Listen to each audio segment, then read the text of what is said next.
fucking night. Gotta go to the store, get me some motherfucking provisions. Whoa, what the fuck? What the fuck is that?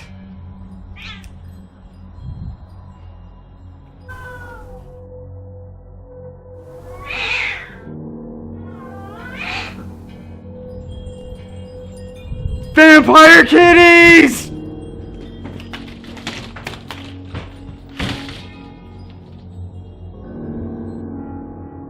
I must defend my home.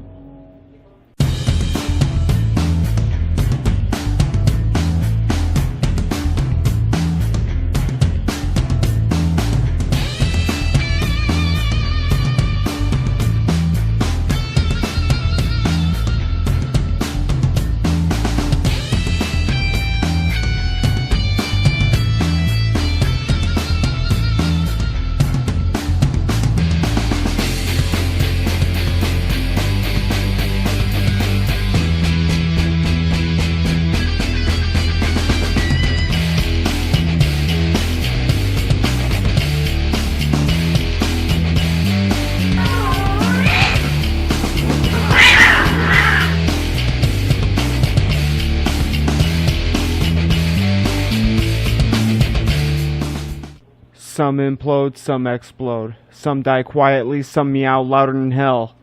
But all will try to rub up against your leg.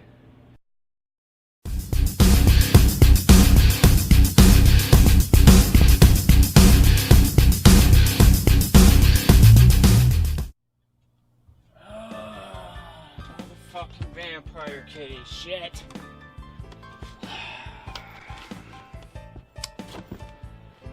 Hello everyone and welcome to Subjective Cinema.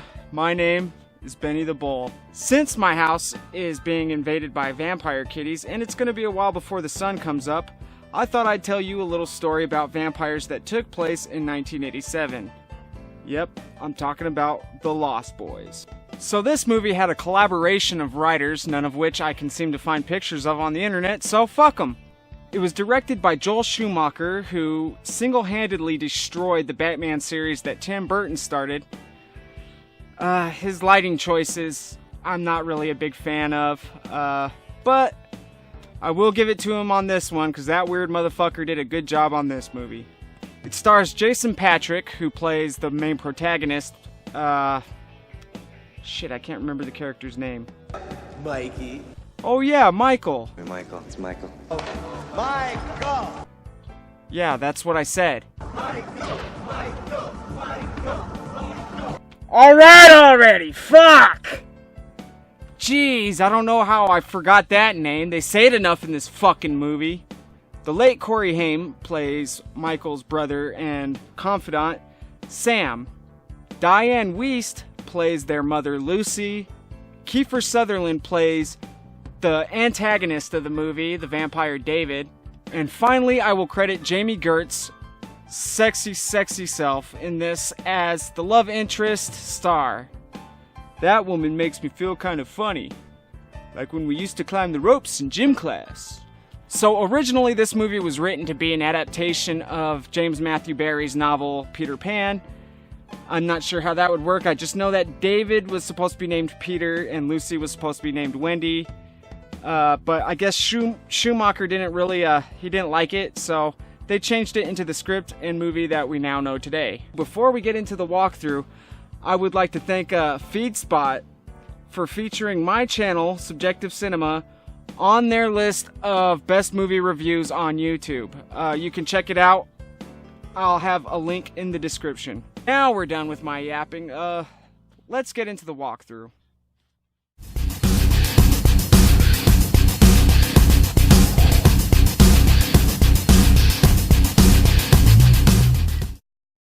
This movie begins as all great stories should, in the middle of the fucking ocean. We get a nice helicopter ride across the Pacific till we arrive at the boardwalk where we see David and crew aboard a carousel walking around instead of riding on the fake horses like... Whoa, wait a fucking minute. Dude, it's Alex Winter! I totally forgot he was in this movie! Excellent! So right away, David shows that he's a shit starter as he tries to goad this skunk-looking motherfucker into a fight, right there on the ride.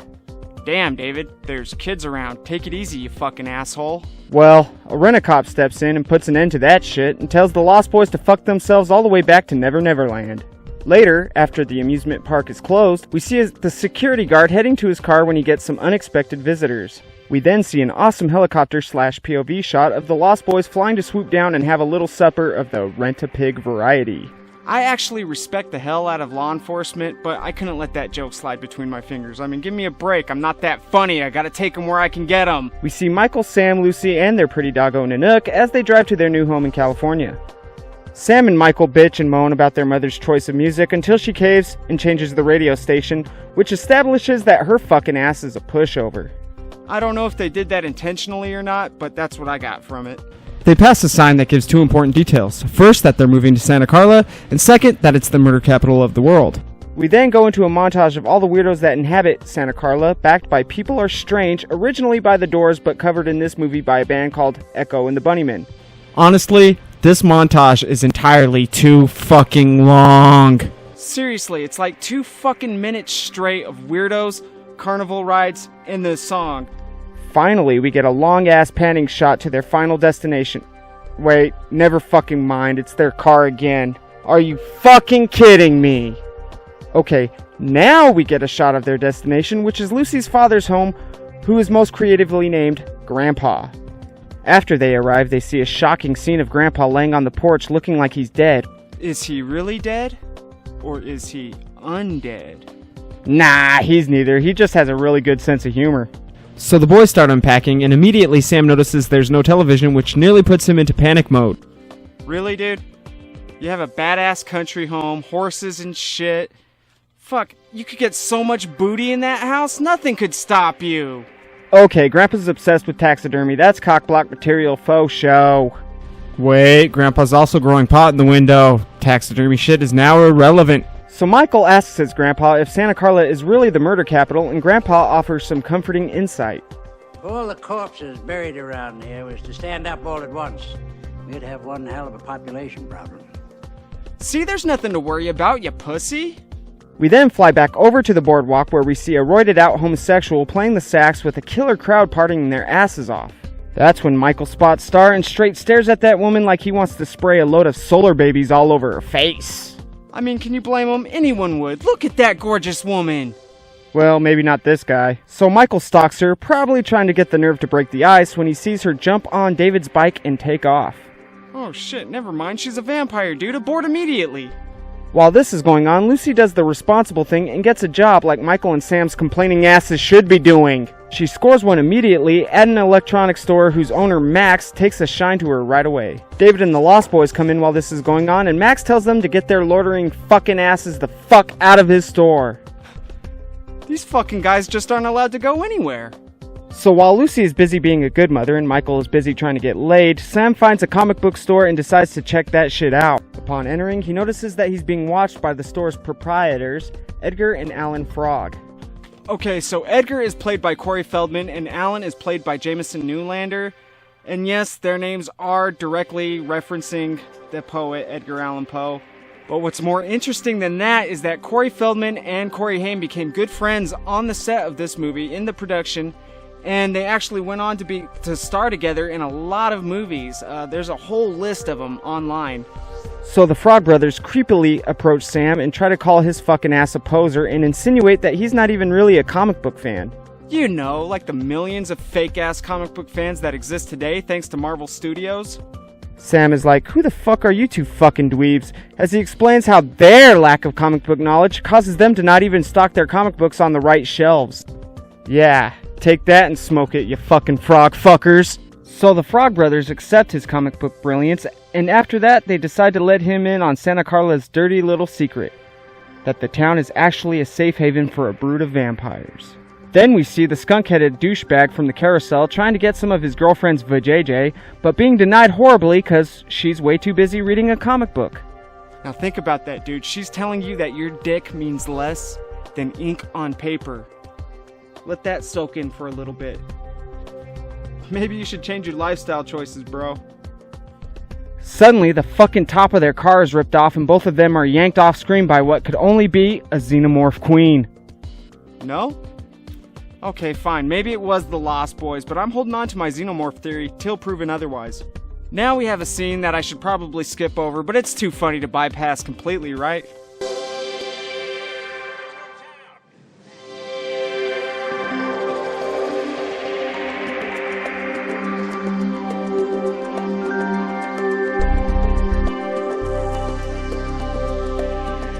See? I told you it was fucking funny. After Grandpa is done trolling Sam, he visits the Frog Brothers again. They do their usual suspicious shop owner thing and spout more anti-vampire rhetoric. This time, though, they give Sam a comic book with their number on the back. Yeah, he's definitely gonna end up calling that shit. Then Michael finally approaches Star and they have some of the worst written romantic dialogue of all time. I really don't like shitting on this movie because I like it a lot, but this is just fucking ridiculous. Immediately, they talk like they have feelings for each other, but, I mean, they basically just tell each other their names. David makes Star go with him, but Michael ain't no fucking skunk-headed fuckface, so he's ready for a challenge. They race for a minute, and Michael actually starts to bowl ahead, then David pulls the oldest trick in the book on him. You know, the one where he doesn't tell you about the cliff up ahead and you nearly fall to your death? Don't tell me you've never heard of that one. Michael doesn't have quite the sense of humor that David does and straight up decks that mofo. For some reason, all this intensity turns from, "Fight me, fucker," into, "Hey, Michael, why not come chill in our hideout full of stone rudins from a hotel that fell into a fault line?" While they're down there, David shows that he's a good host by offering Michael some maggots and worms to eat. However, it turns out that they're using some freaky vampire magic on him because they really offered him rice and noodles. Okay, Michael, that's another red flag. Get the fuck out, dude! Michael doesn't want to seem like a pussy, which I guess is kind of understandable, so he stays and has a drink of wine with the boys. The Lost Boys. After this, they decide that one near-death experience in a night is pussy shit, so they go to a railroad track bridge for a bit of more dangerous fun. It's in this scene that we learn two more of the Lost Boys' names. Alex Winter is named Marco, and this glam rock-looking geek is named Paul. I still have no clue what this Lost Boy's name is, so I'm just gonna call him Rufio. You know what? You're right though, Reese. He really does have nice hair. After a bit of cool guy talk, Marco jumps off the bridge for no reason. Then Paul and Rufio follow in suit, and finally David takes his leap. You know that cliche saying that your parents supposedly say even though nobody's parents have ever even said it to them? You know, the one about the fucking your friends jumping off a bridge? Yeah, I'll give you 3 guesses what's about to happen next. Michael learns just how big of a bitch peer pressure is as he follows these fucking heathens and dangling off the bottom of the bridge. At least he has the sense to actually climb down instead of just fucking jumping. While they're hanging there enjoying what could only be described as an incredibly intense adrenaline high, they hear that train a-comin'. It's rolling round the bend. And I ain't seen the sunshine since I don't know when. As the train passes overhead, one by one the Lost Boys let go and fall into the fog, disappearing, yet Michael can still hear them egging him on from below. It's here that Michael is probably second-guessing his decision-making skills as he holds on for dear life. He then falls from the fog into his bedroom in a cool-looking, if not extremely confusing, transition. So we learn later that Lucy and Grandpa scored some dates that next night, leaving Sam and Michael alone for the evening. I get the feeling something bad is about to happen. Yup! It's not long before Michael and Sam get harassing motorcycles driving around their home that disappear instantly when Michael opens the front door. Apparently their motorcycles are vampires too. I mean, that makes sense, right? After this, Sam is taking a bath while jamming some Clarence Frogman Henry when Michael gets the vampiric hunger and decides to go all Stannis Baratheon on his younger brother. Luckily, Nanook is a fucking badass doggo and teaches his punk ass a lesson in what happens when you fuck with the good dog's human. Sam misses this whole thing, but hears the attack and investigates what happened. He sees his brother with a nasty looking bite on his hand and is all like, "The fuck you do to my dog?" And Michael's like, "Dude, I'm the one with the bloody ass hand, you dickhead." That's when Sam notices that his brother doesn't have a reflection. His reaction is priceless.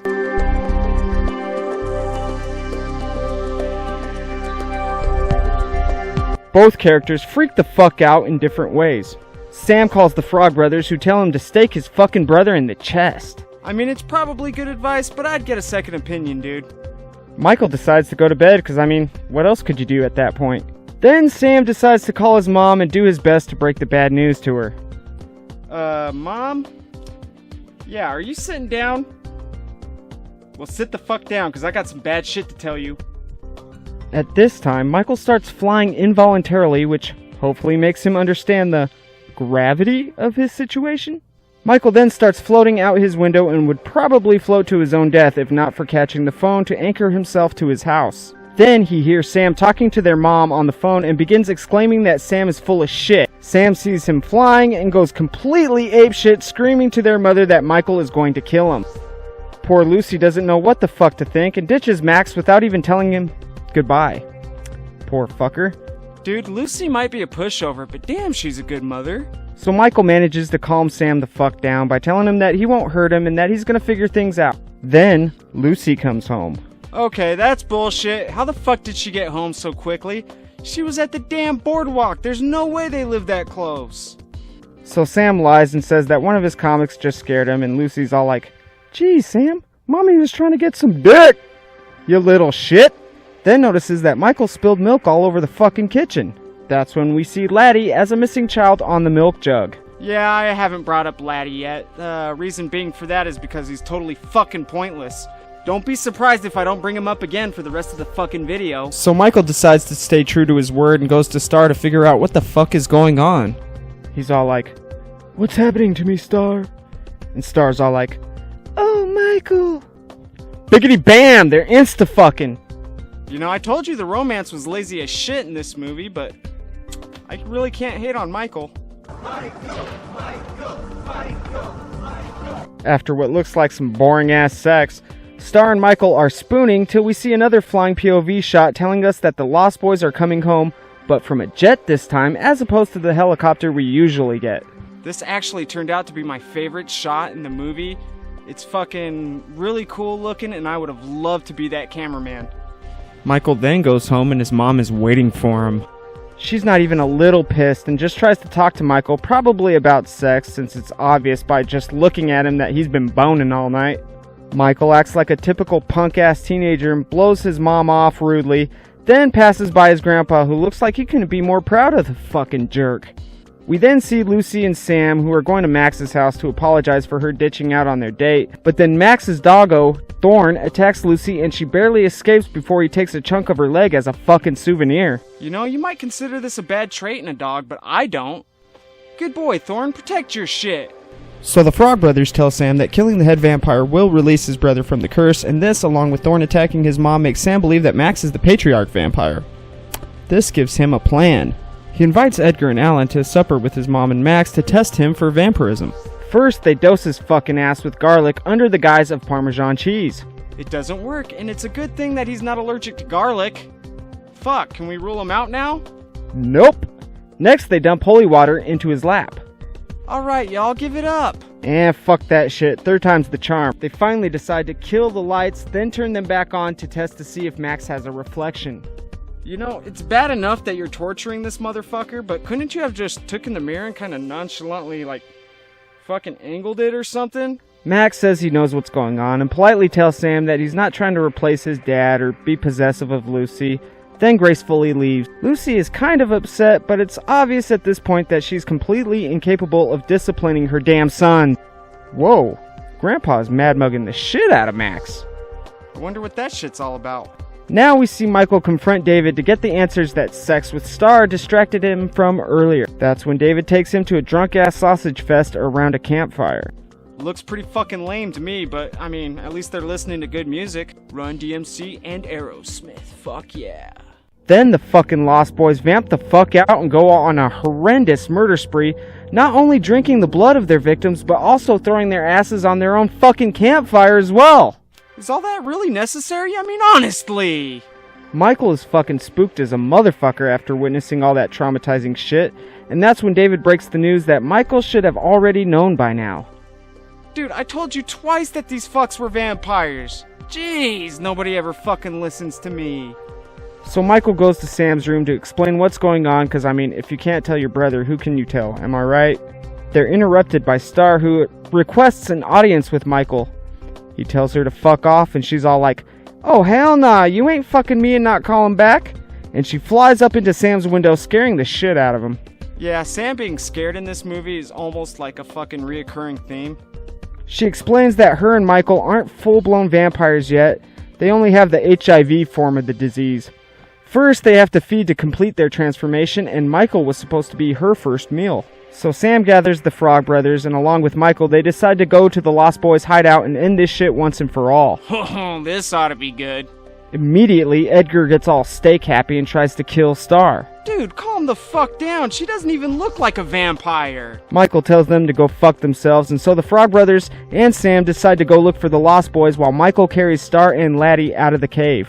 Holy shit, I did end up mentioning Laddie again. Holy fuck. So the three vampire hunters find their slumber area and decide to just stake them all, starting with fucking Marco? You guys just had to kill Alex Winter, didn't you, you fucking bastards? Why couldn't you have killed Paul? Fuck that bleach blonde Bon Jovi looking bitch boy. Marco doesn't die gracefully, to say the least, and all hell breaks loose as the remaining Lost Boys wake from their sleep and the gang make a mad scramble to get the fuck out of there. I know, David. I'm gonna miss Marco too. They make it home and Grandpa catches them smuggling Star and Laddie into their bedroom. Grandpa doesn't give a shit. He's just like, fill up the gas tank next time you steal my car, you assholes. And Michael actually has the nerve to give his grandpa a fucking eye roll? I've never noticed how spoiled these two are, man. I mean, fuck. Star looks like she's been roofied and Grandpa don't even give a shit. So after they get rid of Grandpa and Lucy for the night, the gang of vampire hunters turn their house into a gauntlet of vampire slaughtering madness in preparation for the inevitable revenge that David and his Lost Boys will no doubt be trying to bestow on them. All of this promises a third act climax that should be exciting, and it motherfucking delivers. When the Lost Boys arrive to wreak havoc, the gang feel pretty safe except for one small detail. Someone left Nanook tied to the damn fence! Oh, I'd be fucking pissed. So Sam rushes out there bravely to untie his best friend, and eventually Michael assists. As they race back to the house, we get a couple of hilarious zoom-in close-ups as they barely make it inside. It's not long, however, before Rufio bursts through the fireplace in an awesome display of practical effects. The Frog Boys rush upstairs with Laddie and Star, and Michael gets incapacitated, leaving Sam to deal with Rufio on his own. Upstairs, Edgar's overzealous ass is still hell-bent on killing Star for some reason, and as she flees, they get a nice surprise from Paul, who's hiding behind a door. Now we have two fights about to take place, and so I'll cover them separately. First, the Frogs versus Paul. Begin! He snatches their weapons away, making them look like bitches until they get an assist by Nanook, who knocks his ass into the bathtub. Nanook wins. Flawless victory. Now Sam takes on Rufio, and their fight is a bit more harsh as Rufio proves to be a bigger challenge than Paul, while Sam also fights harder than Edgar or Alan put together. Sam manages to drop Rufio in a death that proves to only be a gag. Still, I'm gonna give him this round. Round 1. Sam wins. Sam looses an arrow that shoots Rufio into a stereo system that electrocutes his ass so fucking badly that he explodes. Sam wins. Fatality. Toasty! Now we have David versus Michael, the fucking fight we've all been waiting for. David and Michael jump into the fight without hesitation. They swing each other around like they're playing Ring Around the Rosie until Michael gets the bright idea to try to impale David on Grandpa's deer antlers. Unfortunately for him, he misses his mark and David retaliates by trying the same technique to Michael. Michael catches himself and in a last-ditch effort, he spins David around and rolls a nat 20 on a bull rush that lands David and his mullet into the area he was trying to yeet Michael into. Ooh, critical hit with 4 times damage, biatch! David dies with a strange white light glowing on his face that doesn't make sense at all, but I mean it's Schumacher, so you gotta get used to that shit. Afterwards, Michael and Star notice that they haven't transformed back.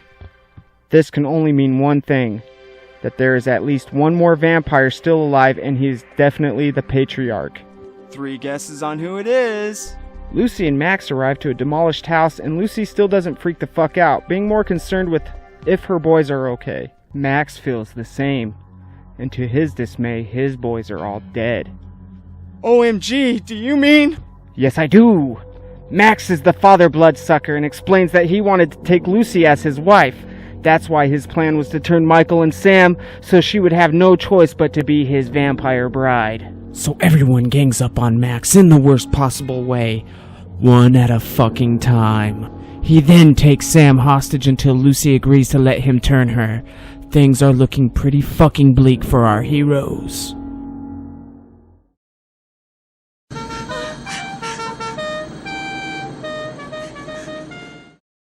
Until Grandpa shows up with the buzzer beater, impaling Max's bitch motherfucking ass with a fence post!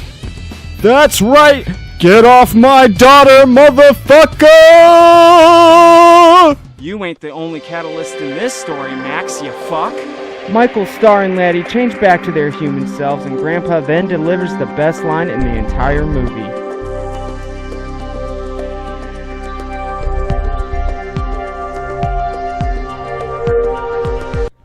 We then see a cool shot of Lucy, Michael, and Sam as we fade to black and roll those motherfucking credits, 'cause they're great!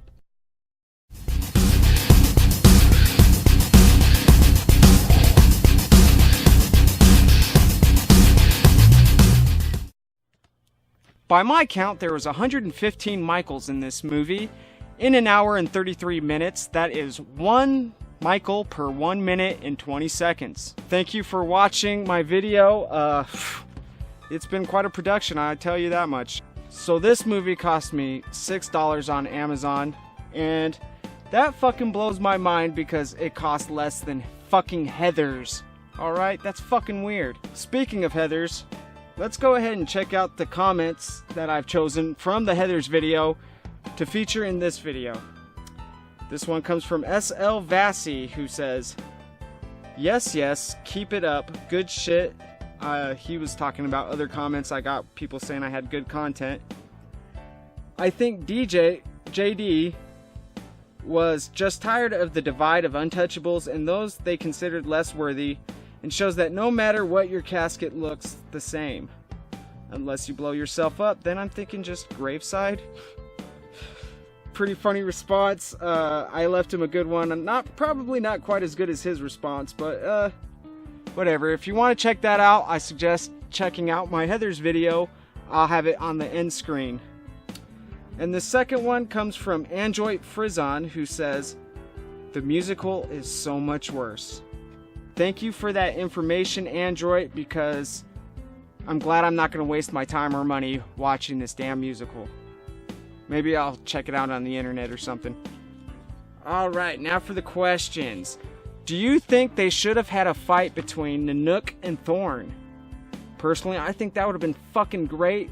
I could see how people might think that, you know, it's animal cruelty or whatever, but if you've seen that movie White Fang, I watched the behind the scenes whenever I was a really, really little fucking kid, and they just get dogs to play with each other and they shoot it in a way that it looks like they're fighting. So they totally could have had fucking Thorn. You know what? They could have used animatronics or something to have like fucking Nanook rip Thorn's fucking throat out or some shit. That would have been cool. Tell me what you think. Now another question is, how the fuck do you think they'd return Laddie home? I mean, obviously he's fucking got family that miss him because we see his face on the milk jug. So, that'd be fucking hard to explain. Maybe they would just like send him close to his home and give him some bullshit story to tell his parents, but you know the cops would get involved, so what do you think about that? Last but not least, what is a better 80s vampire movie? Offhand, I can't really think of a lot. I'd probably have to Google to figure it out, but offhand, I'm thinking maybe Fright Night, because that was a real good movie, but I'd still probably give it to Lost Boys. Thank you for watching. If you enjoyed, please like, subscribe to this motherfucker, leave comments, ring a ding ding ding dong that motherfucking bell, alright? So you know when the next video comes up. Also, I got social medias, Facebook and Twitter. I got so many friends on Twitter and we have such good fucking conversations about stuff, man. If you like Twitch and shit like that, check it out. I'm making friends every day on that thing, and so follow me and join the discussion, man. I ain't no better than you. I mean, fuck. You might want to make your own YouTube channel, man, and I'll support that and plug your shit and whatever. Just come check it out. Hang out with us. Have fun. Alright, thank you all for watching. Wait a minute. Holy shit, the sun's up. I'm going to the fucking store.